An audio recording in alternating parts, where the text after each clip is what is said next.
Welcome back. Today, we are diving deep into the pharmacist's playbook for a conversation that happens every single day at the counter, hormonal contraception counseling.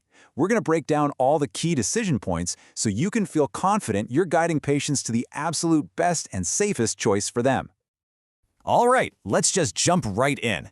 Picture this. A patient walks up to your counter and asks about contraception. It sounds simple, right? But that one question kicks off a really complex decision tree. So where do you even start? It's not about just pointing to a product. It's about kicking off a really thoughtful, structured conversation. And that entire conversation, that entire decision tree, it all starts from one place: individualizing care. This is the absolute foundation, the golden rule of good counseling. Every single recommendation has to be tailored to that patient, their specific needs, their lifestyle, their medical history, everything. So what does that individual check-in actually look like? Well, you're essentially running through an essential checklist in your head. You've got to know their smoking status and their age. That combo is a huge risk factor. You're also thinking about their BMI, whether they might be breastfeeding, and any chronic conditions like high blood pressure or migraines.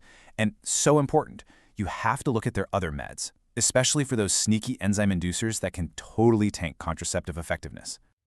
Okay, once you've got that patient profile sketched out, you can start digging into the options. And for a lot of people, the first stop is the most common class, combined hormonal contraceptives, or CHCs.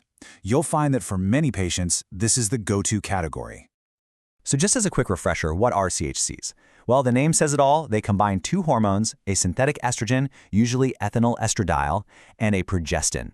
Now, the pill is obviously the most famous one, but it is so important that we counsel patients on the other delivery methods. Like the weekly patch or the monthly vaginal ring. These can be absolute game changers for anyone who struggles with remembering a pill every single day.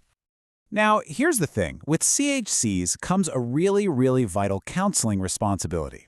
Honestly, the single most important safety tool you can arm your patient with is the ACHES mnemonic. This simple acronym is their key to recognizing the serious, though thankfully rare, danger signals that come with estrogen. So let's quickly run through what HES stands for. A is for severe abdominal pain. C is for severe chest pain or shortness of breath. H is for severe headaches. E is for eye problems like blurry vision or vision loss. And S is for severe leg pain.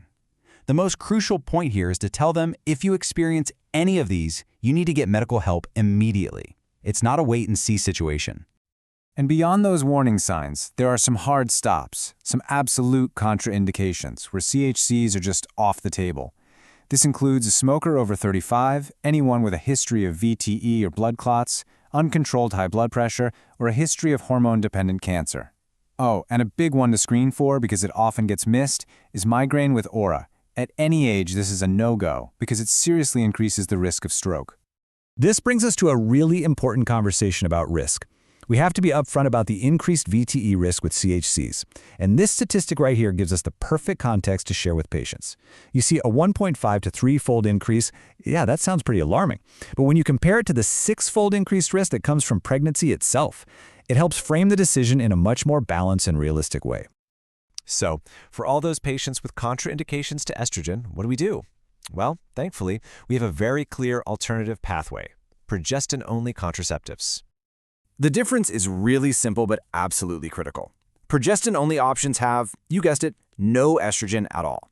And that makes them the preferred and much safer choice for those higher risk groups we just talked about: the smokers over 35, people with migraine with aura, and folks who are breastfeeding. And inside that progestin-only category, we have some unbelievably effective methods. I mean, look at that number, 0.05%. That is the failure rate of the etinogestrel implant. This is what we call a LARC, a long-acting reversible contraceptive.